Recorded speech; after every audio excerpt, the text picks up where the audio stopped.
Guys, welcome into Grand Slam Sports NFL segment.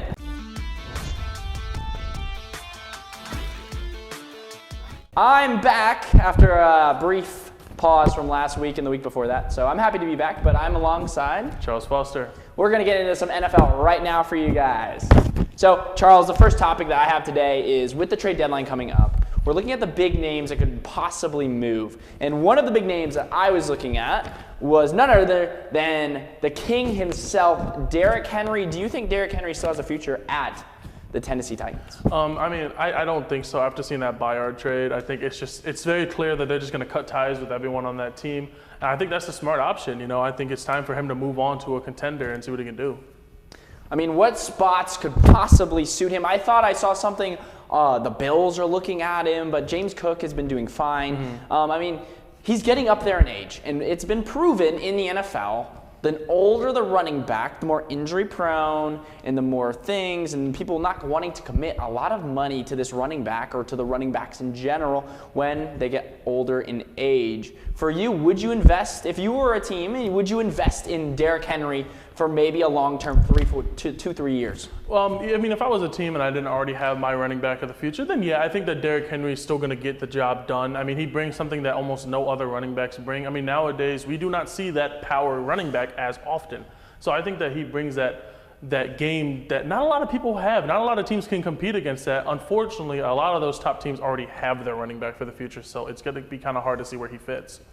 Definitely. I mean, we talked about last year's draft, very running back heavy, running backs going higher up in the draft order. So it's going to be interesting to see this upcoming draft, which is more quarterback heavy. So it's going to be interesting to see where he lands. Moving on, this is sort of just a kind of an interesting point. The Rams released Brett Maher, their kicker, and that's really interesting to me because sometimes kickers have a bad game. They released him after last weekend's loss because he missed 3 kicks, whether it be extra points. As the game evolved, how important is having a good kicker, do you think, for a football team? I think it's very important. I think that it's, some of the teams, a lot of the teams at the top normally have pretty good kickers. But I think, it doesn't really surprise me too much that he got released in this scenario because we've seen it a lot with some of these top kickers in the league getting released or, kind of falling off. I wouldn't say Justin Tucker's falling off, but he's having an off year coming into this year. And then you remember Josh Lambo from the Jacksonville Jaguars day. He was one of the top kickers, and now he's kind of fallen off the face of the earth. This happens, especially if you're kind of in that mediocre spot. If you miss 3 field goals in a game, they're going to let go of you really quickly. Tough spot to be here. If you are Brett Maher, definitely a lot of good kickers still in free agency, still circulating around, so I don't really see a problem with the Rams picking up someone of adequate value. Yeah. But still, we wish him the best, obviously. Getting cut from any NFL team's hard. Of course. Moving on to Lamar Jackson's insane game last weekend. He went, I believe, where is my 21 out of 27 for 357 yards throwing the ball. I think a couple years ago, last year, people were criticizing Lamar, saying that he can't throw the football. What have you seen? What is different about this Ravens team than it was like last year or the year before? What's different about it? The past few years, the biggest thing with Lamar Jackson, he tries to force the ball sometimes. It would be either he would force it or just give up on the play too quickly. I feel like he's making his reads a lot better. His pocket presence looks significantly better, and he has a better receiving core than he did last year. I feel like with all those little things kind of combined, it's really making for the ideal situation for Lamar Jackson to play the way that he is. Definitely, I think the addition of Zay Flowers. There was a lot of talk about Odell Beckham Jr. really contributing to the offense. You haven't really seen him a lot. You've seen him sort of in the background, catch a couple passes. I think still yet to find the end zone this season. But we have to talk about one of his number one targets, Mark Andrews. Tight ends in this league are becoming massive. Every year I feel like tight ends build, right? Yeah. Because you have the Rob Gronkowski, then it sort of turned into the Travis Kelce show, and now it's sort of turning into this influx of teams with good pass catching tight ends. Because you can look at Sam Laporta, you can look at Mark Andrews, you can also look at George Kittle. It's a lot of pass catching tight ends. Why do you think that teams are more looking towards a pass-catching tight end more than a blocking tight end. Is it a change in wanting to run the ball more, or is it just a change in wanting to go into a passing scheme? Because Ravens were a running team. I think it's part of the fact that, people are evolving. Like, we're seeing these. I remember back in the day, you'd see like a 6'6" quarterback, and you look at him like, oh my goodness, like he is a monster. And then you kind of look at a 6'6" quarterback like, oh, that's just another Saturday, another Sunday. So we're seeing these people, they're built better, they're faster. I mean, it's not very often you can see a 6'4", 220, 25-pound guy running around catching passes like that. But now almost every single contending team has a very good one. I mean, I can name off like 10 teams that are all in contention that actually have a tight end that will sometimes even be better than the wide receiver twos. I think that the importance is going up very quickly, and I really like it, honestly. Well, just one more last point on Lamar. I have Lamar on my fantasy team, so obviously I was excited. He dropped 33.88 points, and he had 3 touchdowns, no interceptions, 9 carries for 36 yards. I think he was honestly one of the original quarterbacks of the run and gun play style of, hey, if it's not there, I saw a couple scramble drills. You saw it, yes? Did you see the video of his lineman absolutely bulldozing the guy into the end zone? Yeah. I mean, it's a very scary Ravens team this year. It is absolutely. I like them coming out of the division in general. We're going to look at the divisions later. But anyways, we're going to move on to something I'm happy about. I mean, as a Jets fan, he doesn't want to talk about it. But Mac Jones doing something. But Mike Gesicki was a great win. We're going to come back to Mac Jones because I was harsh on Mac Jones past couple weeks. Jace knows it. Charles knows it. I wasn't happy with his performances, but he turned it around. I mean, he went 25 out of 30 with 272 yards and 2 touchdowns. I mean, is it Mac Jones wanting to show up and play, or is this the Mac Jones there all along? I think it's a mixture of many things coming into this game. One of them is the Bills have a habit of underestimating teams. They did it against the Jags in Jacksonville. I mean, did against the Jets too. In London, they did against the Jets. This is a team that they win games that they shouldn't, and then they lose to games that they should. This wasn't just a Mac Jones effect. This is not, in my opinion, the game where you're like, oh my God, Mac Jones is back. It was one game. I think that the important thing is you got to look at it and realize, can he put that on week by week? Not maybe that performance, but a consistent performance to where he can be trusted under center for a team that's offense is already struggling. There's very few playmakers on that team offensively. Another thing that I really liked is we got Mac Jones in motion. I think Mac Jones was under center a good half of the time, and I think one of the statistics was that he used motion 71% of the time, whether it be Kendrick Bourne running across, whether it be Mike Gesicki or Hunter Henry switching sides, or Ramondre Stevenson going out to the right, coming back in. They utilize that motion. They need that to confuse the defense. They kept the Bills that already have an injured defensive core a little bit on their toes. And you know what I kind of realized, and I've realized this also with Zach Wilson and a lot of struggling quarterbacks, is they kind of go to that West Coast style. And I kind of saw that a little bit with that Patriots game a little bit. It's the trickiness. Because if you play a straight up 5-on-4, you got your O-line lined up against the defense, it's a classic game.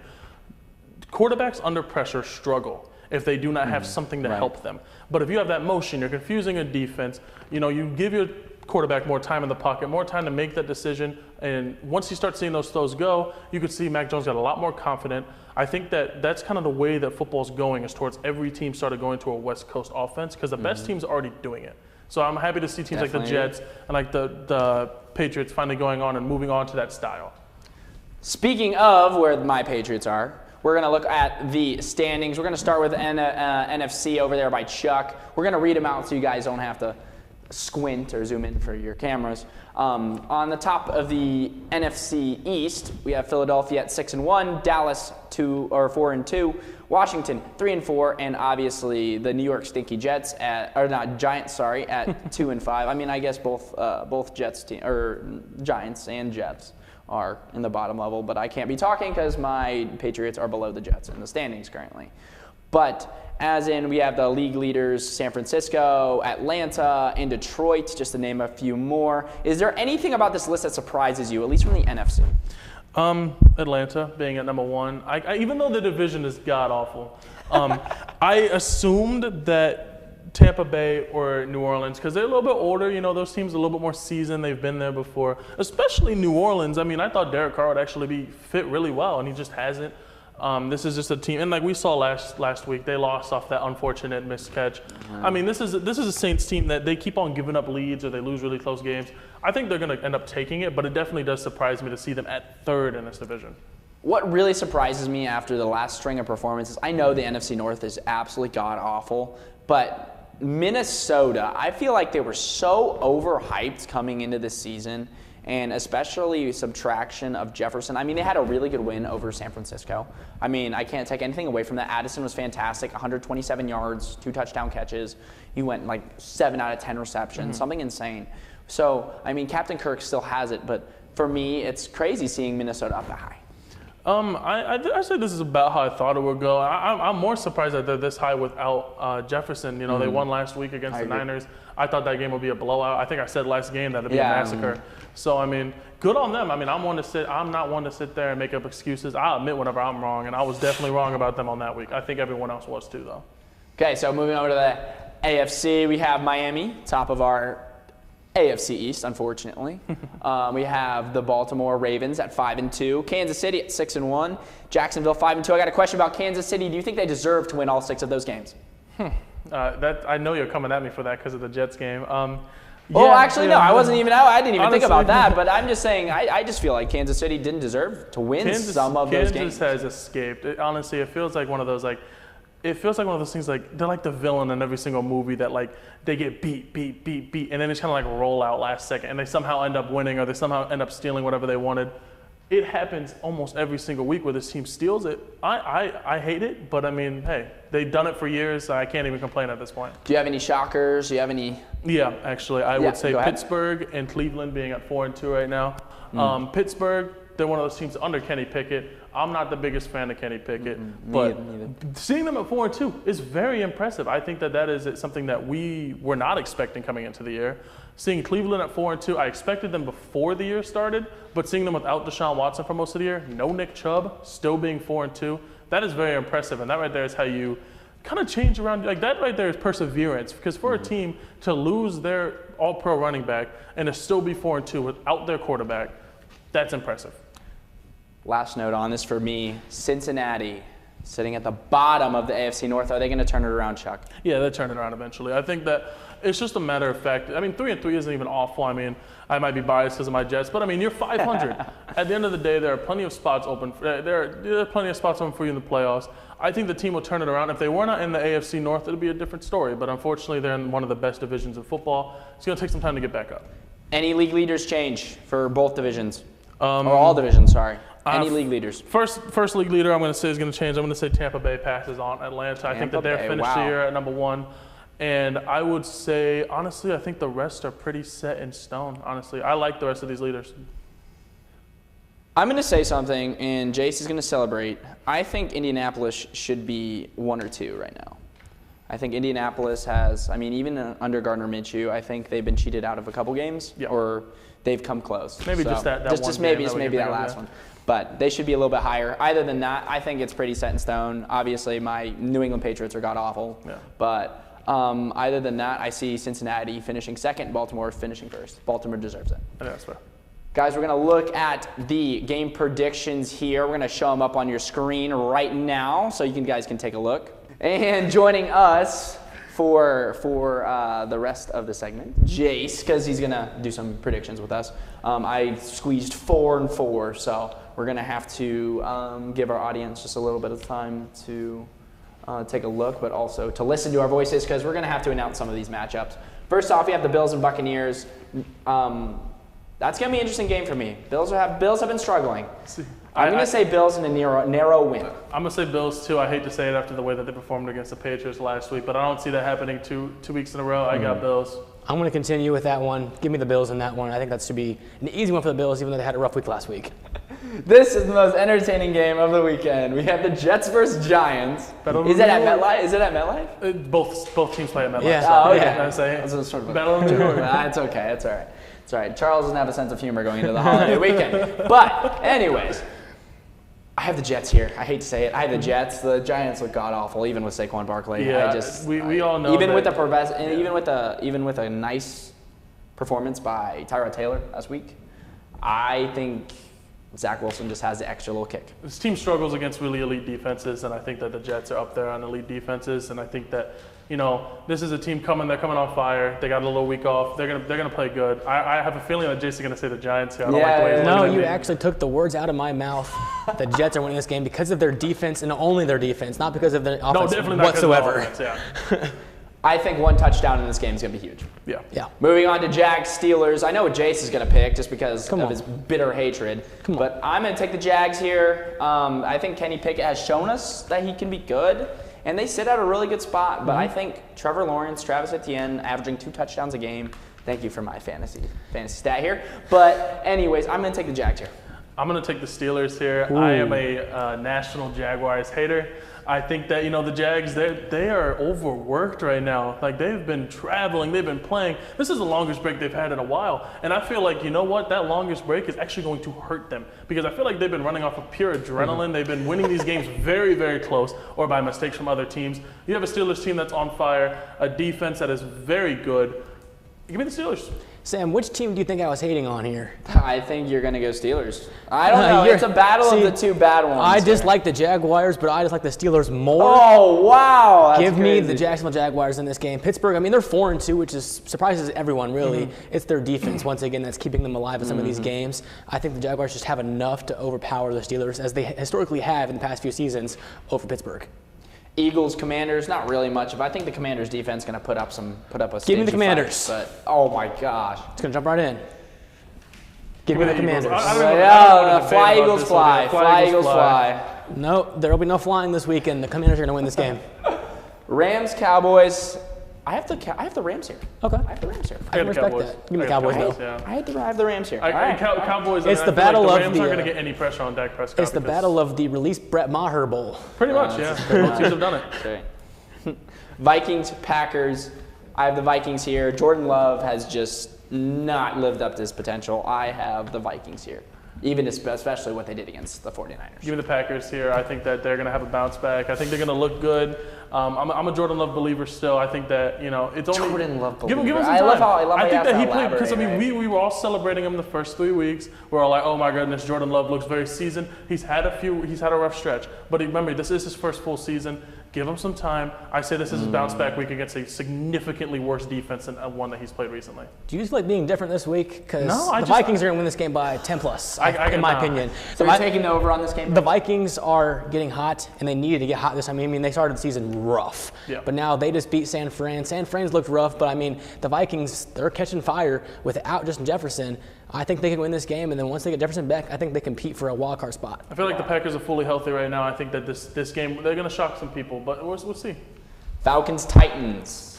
Ooh, that's a tough. It could be up in the air. I'm gonna go stinker. I'm gonna go Bijan Robinson if he plays, apparently, and Desmond Ridder. I'm gonna go Falcons here. Give me the Falcons here as well. Falcons as well. Yeah. Pats, Dolphins. I'm going Patriots. I have to. We barely beat them. Or at least the Dolphins. When I went there, they barely beat us. You do know you're allowed to vote against your team. Yeah. Right? But I'm going Pats. I got the Dolphins. The Dolphins are not the Bills. They've shown that they actually beat the teams that they're supposed to beat. So yeah, but I mean, look at the teams they beat, didn't they?